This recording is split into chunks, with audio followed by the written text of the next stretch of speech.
कहानी एक ऐसे आदमी की है जिसने 37 साल अपनी शादीशुदा जिंदगी के बावजूद नौजवान महबूबा के लिए अपनी बेगम को घर से निकाल दिया। फिर बीवी ने कैसे इंतकाम लिया, जानकर आप अपनी हंसी रोक ना पाएंगे।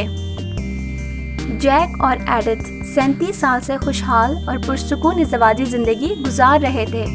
उनकी ज़िंदगी इस कदर खुशहाल थी और वो एक दूसरे के साथ इस कदर खुश थे कि एक दूसरे के बगैर एक लम्हा गुजारना मुहाल था। मगर फिर हालात यकसर तब्दील हो गए जब जैक की नौजवान सेक्रेटरी ने उस पर अपने हुस्न का जादू किया। हुस्न के वार से बचना हर एक के बस का रोग नहीं, लिहाजा जैक भी खुद को महफूज न रख सका। इस सेक्रेटरी के आने से जैक और एडिथ की ज़िंदगी ज़िंदगी बहुत ज़्यादा मुतासिर हुई और हालात इस कदर ख़राब हुए कि जैक ने एडिथ को तलाक दे दी।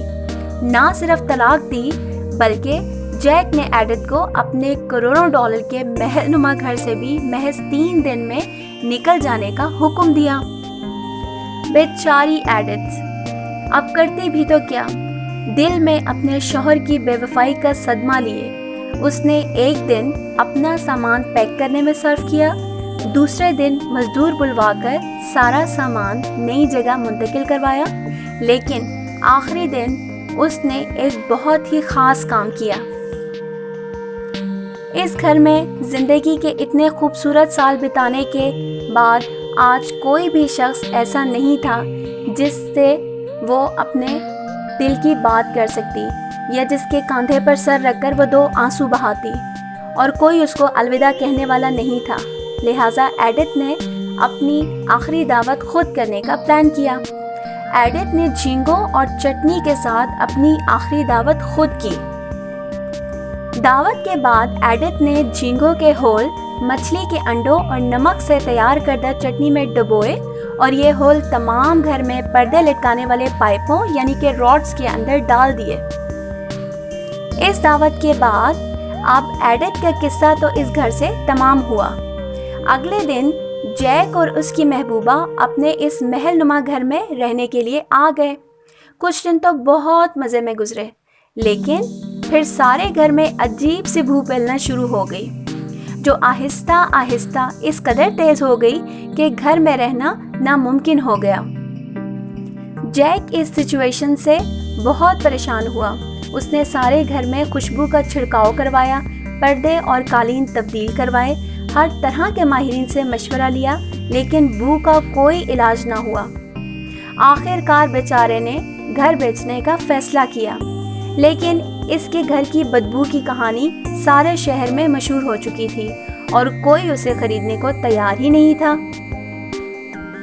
लेकिन जब ये खबर एडिथ तक पहुंची तो उसने जैक से कहा कि जिस घर में उसने अपनी ज़िंदगी गुजारी है, अपनी ज़िंदगी के हसीन साल गुजारे हैं, वो जैसा भी है वो उसे ख़रीद लेगी।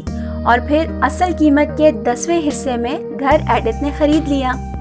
जैक और उसकी महबूबा बहुत खुश थे कि उन्होंने बहुत बड़ी मुसीबत से जान छुड़वा ली है, और जैक बहुत फ़ख्र महसूस कर रहा था कि उसने एक बार फिर कामयाबी से अपनी बीवी को धोखा दे दिया है। अब एक हफ्ते बाद जब उनका सारा सामान पैक करके नए घर ले जाया जा रहा था तो वो खुशी से फूले नहीं समा रहे थे। नए घर ले जाए जाने वाले सामान में हर चीज शामिल थी, पर्दे लटकाने वाले पाइप भी। आप समझ तो गए होंगे कि जैक जिस बदबू से जान छुड़ाना चाहता था, आज बहुत फख्र से वो उस बदबू को अपने साथ पैक करके ले जा रहा था। अपने बेवफा शौहर से इंतकाम की इतनी अजीबो-गरीब दास्तान आपने शायद ही पहले कभी सुनी हो। उम्मीद करती हूँ कि आपको ये कहानी पसंद आई होगी और इस तरीके से बेवफा शौहर से इंतकाम लेने का तरीका आपने शायद ही कभी पहले सुना हो। मुझे कमेंट्स में ज़रूर बताइएगा कि आपको आज की ये कहानी कैसी लगी। मेरे चैनल को सब्सक्राइब करें, लाइक करें, दुआओं में याद रखिएगा। अल्लाह हाफिज़।